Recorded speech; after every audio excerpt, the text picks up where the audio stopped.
Hi all, welcome and welcome back to my channel. In my last video posted earlier today, I linked the 911 call that was placed when 3-year-old Braylen Noble went missing from Toledo, Ohio last Friday, September 4th of 2020. When I came back to do this video, I came across news that floored me. Now before I go into it, I want to stress that this is not from me. This is from the news. I cannot either confirm or deny that I agree yet, but this is what the news is reporting. According to WTOL 11 News' Twitter account, and I quote, Toledo police confirmed on Tuesday that detectives are investigating further after what sounds like the words, "I killed him," are heard 18 seconds in during the 911 call.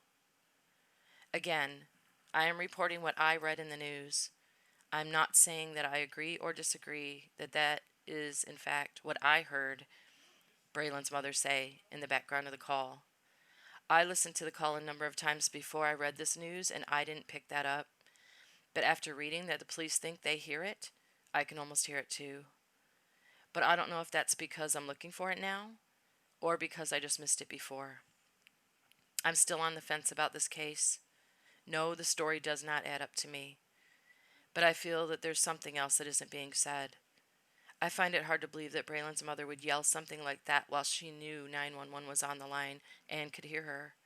But stranger things have happened. I watched the one and only interview with Braylen's mother that I could find as well, and I didn't like what I saw. But I was already irritated that she hadn't done any interviews prior to watching it, so I already decided what I think of her. I want to know why she wasn't on television pleading for Braylen's safe return on day one. If she thinks someone has him, or even if she doesn't know, that should have been her first move in my opinion, even if it was for nothing. I expected to see her all over the news, but I haven't. Then the one interview I did find left me shaking my head.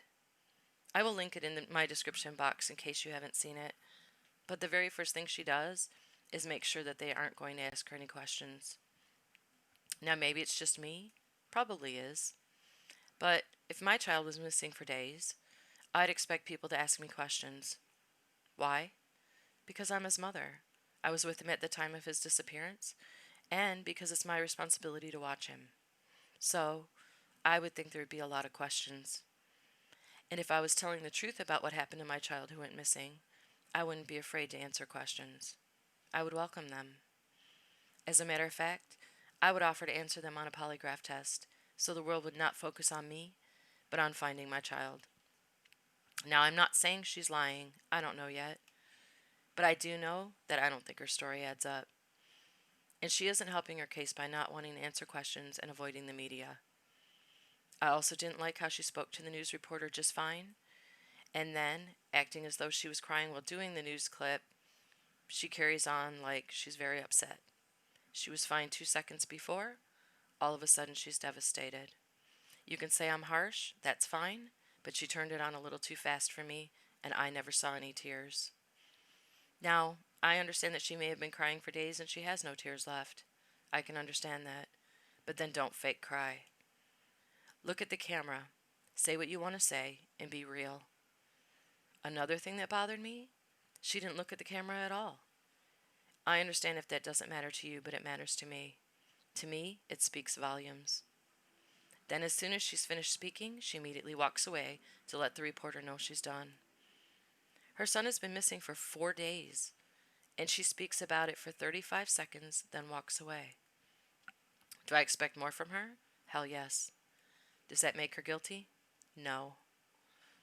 Maybe she doesn't like to be on camera, you say? Too damn bad. I don't like being on camera. But if my child was missing, you'd see my face and hear my voice everywhere. She obviously didn't want to do the interview. Why? She was looking everywhere but into the camera, which signals to me that she's looking for words to say. She repeats herself because she must not have much to say, and she abruptly ends the discomfort by walking away when she can't think of anything else to say. But she doesn't want any questions.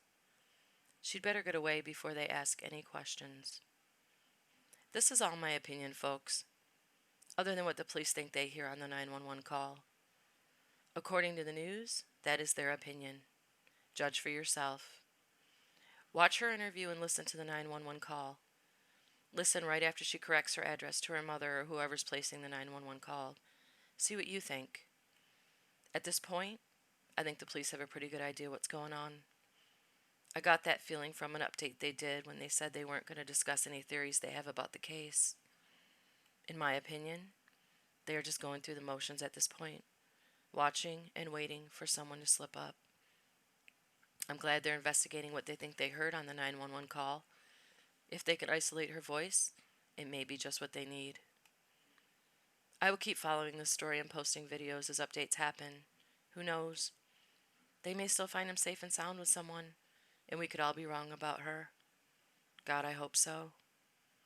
Thank you for watching. I appreciate your time, and I'll see you on my next video.